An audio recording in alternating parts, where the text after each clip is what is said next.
그날 박경희는 자신의 눈을 의심할 수밖에 없었습니다. 현관문을 열고 들어선 순간 거실 바닥을 기어가는 형체를 보았습니다. 뼈만 앙상하게 남은 팔로 바닥을 짚으며 힘겹게 몸을 끌고 가는 그 모습. 처음엔 그것이 사람인지조차 알아보지 못했습니다. 주영아? 박경희의 목소리가 떨렸습니다. 그것은 분명 그녀의 딸이었습니다. 28, 꽃다운 나이의 외동딸 수영이었습니다. 헝클어진 머리, 움푹 꺼진 눈, 뼈만 남은 손가락. 수영은 주방까지 가는 짧은 거리조차 제대로 걷지 못하고 엉금엉금 기어가고 있었습니다. 마치 수용소에서 막 구출된 사람처럼, 아니 그보다 더 처참한 모습이었습니다. 엄마? 엄마를 부르는 수영의 목소리는 가느다란 실처럼 끊어질 듯 이어졌습니다. 기운이 없어서인지 울음소리조차 제대로 나오지 않았습니다.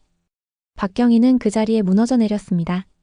불과 6개월 전 환하게 웃으며 웨딩드레스를 입었던 딸이 어떻게 이런 모습이 되었을까요? 부잣집에 시집가서 행복하게 잘 살 거라 믿었던 딸이 왜 이렇게 뼈만 남은 채 기어다니고 있을까요? 1년 전만 해도 박경희는 이런 악몽 같은 일이 일어날 거라고는 꿈에도 생각하지 못했습니다. 오히려 하늘에 감사하며 살았습니다. 평생 고생만 했던 딸이 드디어 좋은 사람을 만났다고 이제는 행복하게 살 수 있을 거라고 믿었습니다.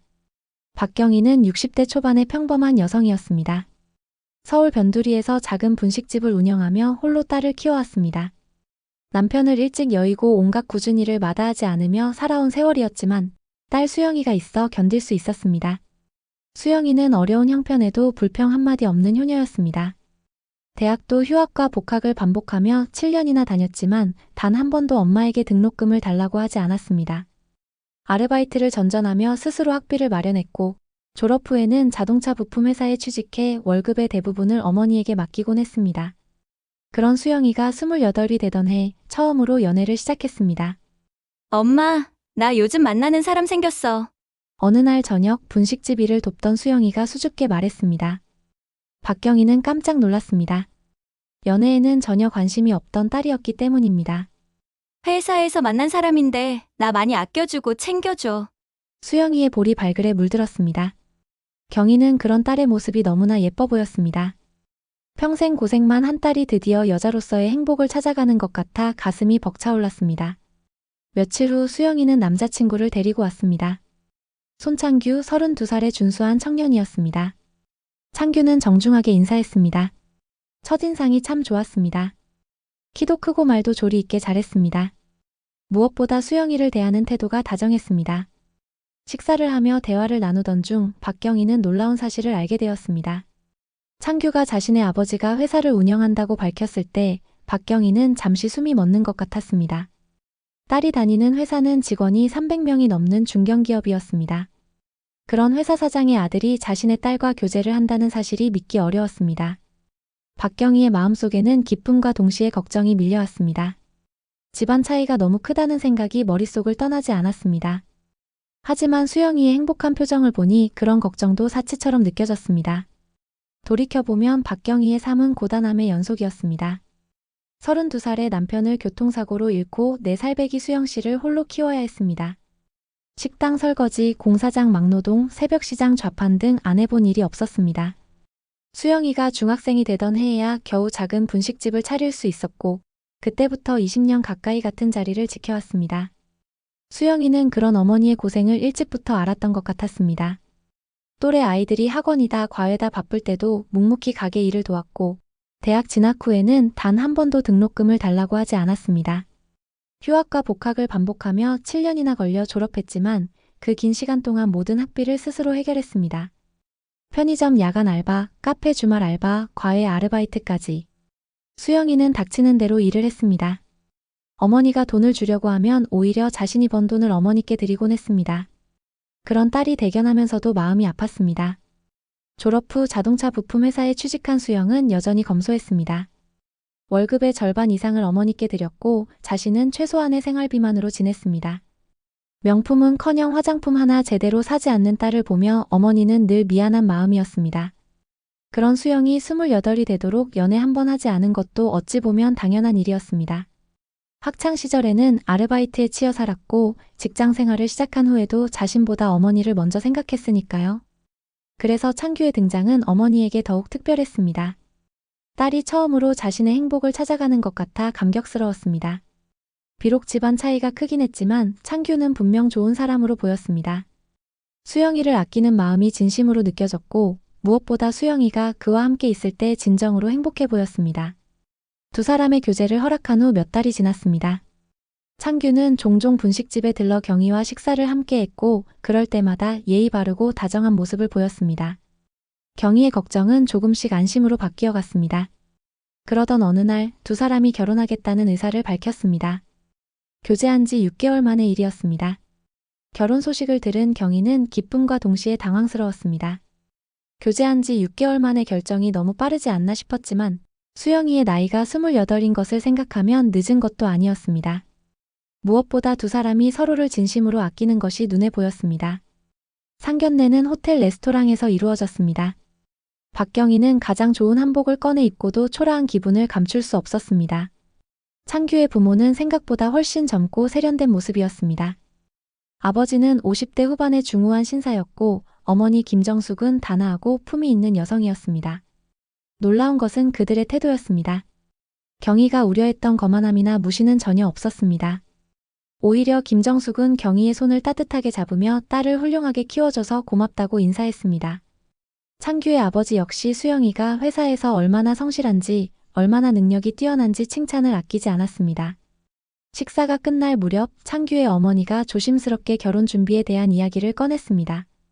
혼수는 자신들이 모두 준비하겠다고 했고 결혼식은 가족들끼리만 조촐하게 치르자고 제안했습니다.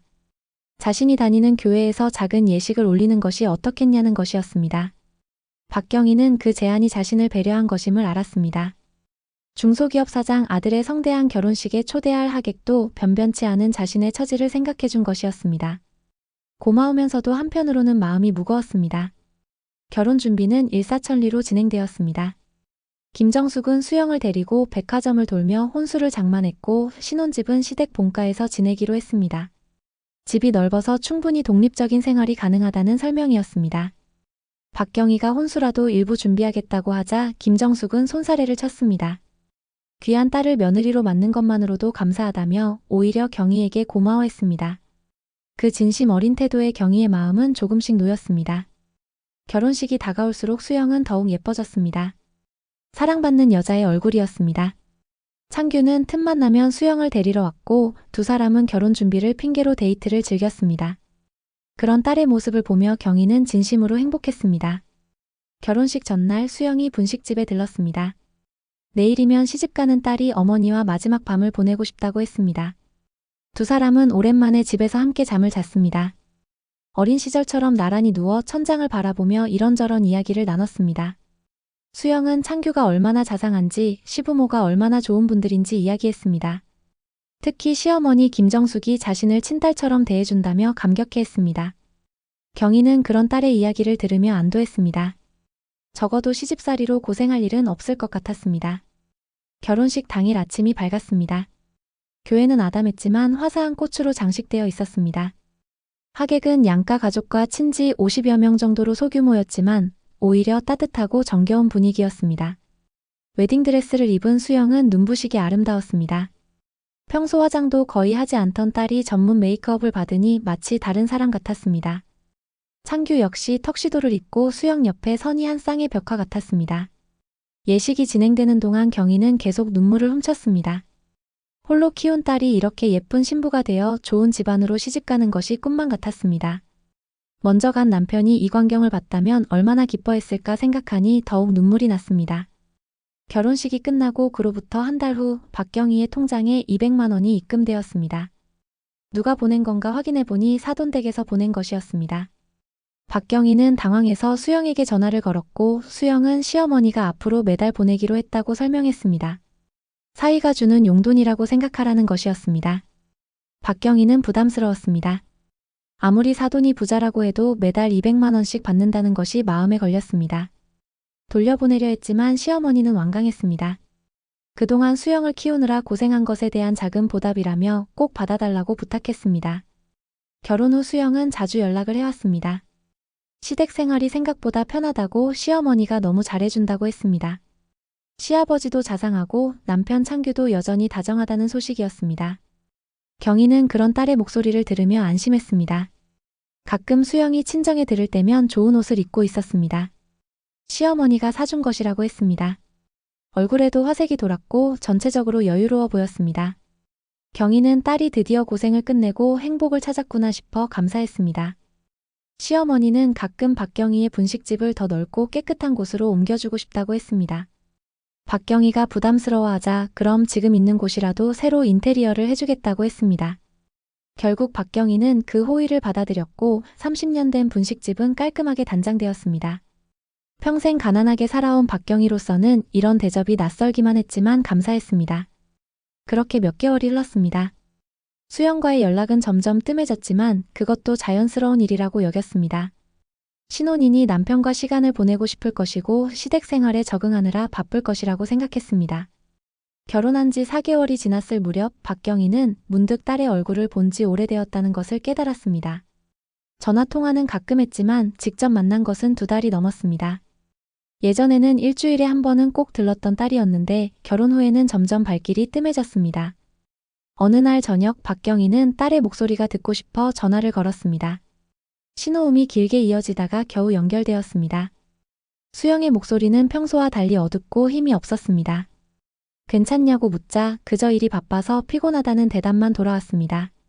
전화도 빨리 끊으려는 것 같았습니다. 그 후로도 몇 번 더 전화를 했지만 수영의 목소리는 갈수록 생기를 잃어갔습니다. 웃음소리도 들리지 않았고 대답도 짧았습니다. 무슨 일이 있는 것은 아닌지 물어보면 아무 일도 없다고 걱정하지 말라고만 했습니다. 박경희의 마음속에 불안이 싹트기 시작했습니다. 시집살이가 힘든 것은 아닐까? 남편과 사이가 틀어진 것은 아닐까? 아니면 몸이 아픈 것은 아닐까? 온갖 걱정이 머릿속을 맴돌았습니다. 며칠째 딸 걱정에 제대로 잠을 이루지 못하는 날이 계속되었고 박경희는 수영에게 다시 전화를 걸었습니다. 이번엔 좀 더 강하게 물었습니다. 정말 아무 일 없는지, 혹시 아픈 곳은 없는지, 왜 집에 오지 않는지.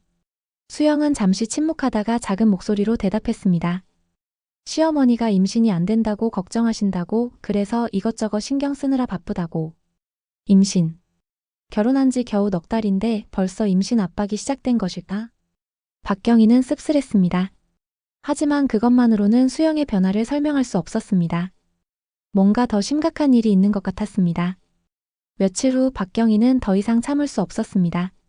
딸을 직접 만나봐야겠다고 결심했습니다. 수영에게 미리 연락하면 오지 말라고 할 것이 분명했기에 무작정 찾아가기로 했습니다. 딸이 좋아하는 반찬을 잔뜩 만들어 담고 과일도 사서 봉지에 담았습니다. 시댁까지는 버스로 1시간 거리였습니다. 박경희는 결혼식 때 1번, 그리고 결혼 후 초대받아 1번 가본 것이 전부였습니다. 대문 앞에 도착한 박경희는 잠시 망설였습니다. 불쑥 찾아온 것이 실례가 되지 않을까 걱정되었습니다. 하지만 딸의 얼굴을 봐야겠다는 마음이 더 컸습니다. 초인종을 누르자 가사 도우미가 나왔습니다. 박경희를 알아본 도우미의 표정이 순간 어두워졌습니다. 무언가 말하려다가 망설이는 것 같았습니다. 그리고는 급하게 박경희를 안으로 안내했습니다. 현관문을 열고 들어서는 순간 박경희는 거실에서 이상한 소리를 들었습니다. 무언가 바닥을 질질 끄는 듯한 소리였습니다. 그리고 그 다음 순간 박경희는 평생 잊을 수 없는 광경을 목격하게 되었습니다. 거실 바닥을 기어가는 것은 바로 수영이었습니다. 박경희는 처음엔 그것이 자신의 딸이라는 것을 알아보지 못했습니다. 너무나 말라버린 몸, 뼈만 앙상하게 남은 팔다리, 헝클어진 머리. 그것은 사람이라기보다는 유령에 가까운 모습이었습니다. 수영은 주방까지 가는 짧은 거리조차 제대로 걷지 못하고 바닥을 기어가고 있었습니다. 팔에 힘이 없어 몇 번이나 주저앉았다가 다시 기어갔습니다. 박경희는 그 자리에 무너져 내렸습니다. 딸을 안아들자 놀라울 정도로 가벼웠습니다. 나중에 병원에서 재어본 체중은 38kg이었습니다. 성인 여성이라고는 믿을 수 없는 무게였습니다. 수영의 얼굴은 해골처럼 변해 있었고 팔뚝은 박경희의 손목보다 가늘었습니다. 갈비뼈는 하나하나 다 드러나 보였습니다. 수영이 간신히 입을 열었습니다. 배가 고프다고 너무 힘들다고 했습니다. 목소리는 거의 들리지 않을 정도로 작았고 울음소리조차 제대로 나오지 않았습니다. 가사 도우미가 박경희 곁으로 다가왔습니다. 50대 중반의 그녀는 더 이상 참을 수 없다는 표정으로 말하기 시작했습니다. 시어머니가 수영에게 금식 기도를 시키고 있다는 것이었습니다. 결혼 후 임신이 되지 않자 마귀가 들렸다고 판단한 시어머니는 2주 동안 물만 마시고 방에 갇혀 기도하게 했습니다. 2주가 지나면 음식을 조금 먹게 하고 다시 2주 금식을 시키는 방식을 몇 달째 반복하고 있었습니다. 가사도우미는 이런 일이 처음이 아니라고 했습니다. 이전에도 며느리가 있었는데 역시 임신이 되지 않자 같은 방법을 썼다는 것이었습니다. 시어머니는 자신이 다니는 교회에서 이런 방법을 배웠다고 주장했지만 그것은 정상적인 교회가 아니었습니다. 더 충격적인 것은 수영이가 이를 거부하지 못한 이유였습니다. 시어머니는 박경희에게 매달 200만 원씩 보내고 있었고 분식집도 리모델링 해준 것을 언급하며 수영을 압박했습니다. 만약 금식 기도를 하지 않으면 박경희에게 불행이 닥칠 것이라고 협박했고 수영은 어머니를 위해 참고 있었던 것이었습니다. 가사도우미는 작은 사모님을 빨리 데리고 가라고 이러다가는 정말 큰일 날 것 같다고 걱정했습니다. 자신도 이 집을 그만둘 생각이라고 했습니다. 박경희는 더 이상 지체할 수 없었습니다. 핸드폰을 꺼내 경찰에 신고했습니다. 내 딸을 감금하고 굶기고 있다고 사람이 죽어가고 있다고 다급하게 설명했습니다. 경찰이 오기를 기다리는 동안 경희는 딸에게 죽을 먹이려 했습니다. 하지만 수영은 물조차 제대로 삼키지 못했습니다. 몇 달간의 금식으로 위가 극도로 수축되어 있었던 것입니다. 수영은 어머니 품에서 흐느꼈습니다. 시어머니가 무서웠지만 참아야 한다고 생각했다고 했습니다. 자신이 못난 딸이라서 시집가서도 폐를 끼친다며 자책했습니다. 박경희는 그런 딸을 안고 울었습니다. 꿈에도 몰랐습니다. 선의로 포장된 그 모든 호의가 결국 딸을 오가맨 족쇄가 되었던 것입니다. 바로 그때 현관문이 열리는 소리가 들렸습니다. 시어머니 김정숙이 외출해서 돌아온 것이었습니다. 미용실에 갔다 온 것인지 머리가 단정하게 정돈되어 있었고 화장도 깔끔했습니다. 시어머니는 거실의 광경을 보고 눈살을 찌푸렸습니다. 사돈이 왜 여기 있냐고 연락도 없이 왔냐고 물었습니다. 그리고는 수영이 금식 기도 중인데 방해하지 말라고 했습니다. 박경희는 분노를 참을 수 없었습니다. 시어머니에게 다가가 머리채를 휘어잡았습니다. 딸을 이렇게 만들어 놓고도 아무렇지 않냐고 사람이 죽어가는데 기도 타령이냐고 소리쳤습니다. 시어머니는 오히려 당당했습니다. 수영이 임신이 안 되니 기도하는 것이 당연하다고 이것도 다 수영을 위한 일이라고 주장했습니다. 자신이 다니는 교회에서 이런 방법으로 많은 여성이 임신에 성공했다고 했습니다. 두 여자가 몸싸움을 벌이는 사이 경찰이 도착했습니다. 경찰은 수영의 상태를 보고 즉시 구급차를 불렀습니다. 시어머니는 끝까지 저항했지만 경찰은 그녀를 제지했습니다. 수영이 구급차에 실려가는 것을 보며 시어머니는 계속 소리쳤습니다. 조금만 더 기도하면 된다고, 병원에 가면 마귀가 다시 들어온다고. 그 광기 어린 모습을 보며 박경희는 소름이 끼쳤습니다. 병원 응급실에서 수영은 즉시 집중치료를 받기 시작했습니다. 의사는 극도의 영양실조와 탈수, 장기 손상이 심각하다고 했습니다. 조금만 더 늦었으면 생명이 위험할 수도 있었다고 했습니다. 수영이 안정을 찾은 후 박경희는 경찰서에 정식으로 고소장을 제출했습니다. 시어머니를 감금과 학대 혐의로 고발하기로 한 것입니다. 그제야 사위 창규가 나타났습니다. 그는 회사에서 연락을 받고 왔다고 했습니다. 하지만 그의 태도는 이상했습니다. 아내가 죽을 뻔했는데도 별다른 감정이 없어 보였습니다. 오히려 어머니가 너무 열심히 하신 것뿐이라며 악의는 없을 거라며 변호했습니다. 박경희는 깨달았습니다. 이 남자도 공범이었다는 것을. 아내가 죽어가는 것을 알면서도 방관했고 어쩌면 동조했을지도 모른다는 것을.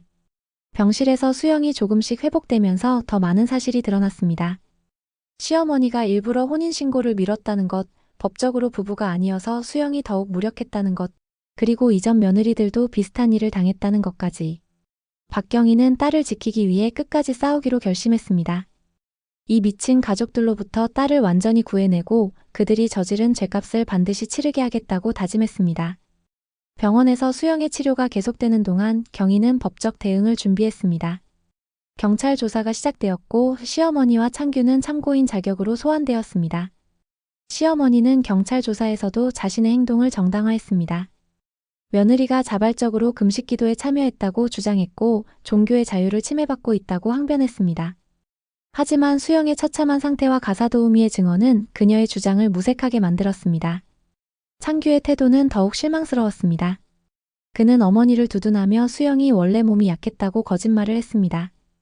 아내가 죽을 뻔한 상황에서도 어머니 편을 드는 모습에 박경희는 경악했습니다. 조사 과정에서 충격적인 사실들이 추가로 드러났습니다. 시어머니가 다니던 곳은 정식 교회가 아닌 사이비 종교 집단이었고 그곳에서는 여성의 불임을 마귀의 소행으로 가르치고 있었습니다. 금식기도라는 이름으로 여성들을 학대하는 일이 비일비재했던 것입니다. 또한 창규가 이전에도 2번 결혼했었다는 사실이 밝혀졌습니다. 두 여성 모두 임신이 되지 않자 시어머니의 금식기도 강요를 받았고 견디지 못하고 도망쳤다는 것이었습니다. 시어머니는 혼인신고를 일부러 미루게 해서 법적 보호를 받지 못하게 했고 며느리들이 떠날 때도 아무런 책임을 지지 않았습니다. 수영 역시 혼인신고가 되어 있지 않았습니다. 법적으로는 남남이었던 것입니다. 시어머니는 임신이 되면 그때 혼인신고를 하겠다고 했지만 그것은 처음부터 불가능한 일이었습니다. 가장 충격적인 사실은 창규가 무정자증이었다는 것이었습니다. 아무리 기도를 해도 임신이 될 수 없었던 것입니다. 하지만 시어머니는 이 사실을 알면서도 현대의학을 믿지 않고 오직 기도만이 답이라고 믿었던 것이었습니다. 박경희는 변호사를 선임했습니다. 감금, 학대, 상해 등의 혐의로 시어머니와 창규를 고소했습니다. 증거는 충분했습니다.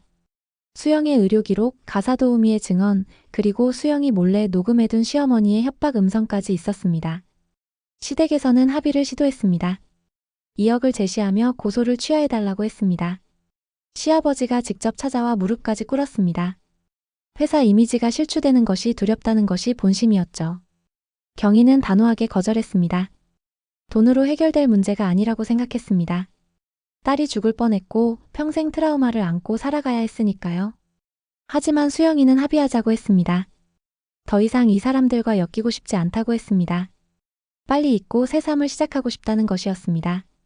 결국 경희는 딸의 뜻을 존중하기로 했습니다. 합의금을 받되 그들이 다시는 수영에게 접근하지 못하도록 확약을 받았습니다. 또한 시어머니는 정신과 치료를 받는 조건으로 집행유예를 선고받았습니다.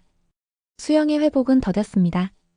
몸무게를 정상으로 되돌리는 데만 몇 달이 걸렸고 정신적 상처는 더 오래 갔습니다. 악몽을 꾸며 잠에서 깨는 일이 빈번했고 음식을 먹는 것에 대한 두려움도 있었습니다. 경희는 딸과 함께 살기 시작했습니다. 분식집을 운영하면서 딸을 돌봤습니다. 수영은 정신과 상담을 받으며 조금씩 일상을 되찾아갔습니다. 직장도 새로 구했고 천천히 제자리를 찾아가고 있었습니다. 어느 날 수영이가 경희에게 말했습니다. 자신 때문에 고생했다고, 미안하다고. 경희는 딸을 꼭 안아주었습니다. 살아 돌아온 것만으로도 감사하다고, 이제 행복하게만 살자고 했습니다. 시간이 지나면서 경희는 깨달았습니다. 그 화려해 보였던 집안의 돈과 배려가 모두 독이었다는 것을. 매달 받았던 돈이 딸을 오감했고 과도한 친절이 경계심을 무너뜨렸다는 것을. 이 일을 겪으면서 박경희는 다른 피해자들도 있을 것이라 생각했습니다. 그녀는 비슷한 피해를 입은 여성들을 돕는 일에 참여하기 시작했습니다. 사이비 종교에 의한 가정폭력 피해자들을 위한 모임에서 자신의 경험을 나누었습니다. 수영도 조금씩 자신의 이야기를 할 수 있게 되었습니다. 처음엔 수치스러워했지만 같은 아픔을 가진 사람들을 만나면서 위로를 받았습니다. 그녀의 증언은 다른 피해자들에게 용기를 주었습니다. 1년이 지난 지금 수영은 많이 회복되었습니다. 체중도 정상으로 돌아왔고 웃음도 되찾았습니다. 새로운 직장에서 열심히 일하며 제2의 인생을 살고 있습니다. 경희는 여전히 분식집을 운영하며 소박하게 살고 있습니다. 가끔 그날의 악몽이 떠오르지만 딸이 살아있다는 것에 그저 감사했습니다. 모녀는 서로에게 의지하며 상처를 치유해가고 있었습니다. 돌이켜보면 너무나 끔찍한 일이었습니다. 2025년 대한민국에서 이런 일이 일어났다는 것이 믿기지 않았습니다. 하지만 이것은 분명히 일어난 일이었고 어딘가에서는 지금도 비슷한 일이 일어나고 있을지 모릅니다. 오늘 이야기는 어떠셨나요? 여러분의 생각이 정말 궁금해요. 댓글로 알려주세요. 오늘도 함께 해주셔서 진심으로 감사합니다. 따뜻한 인생 스토리였습니다.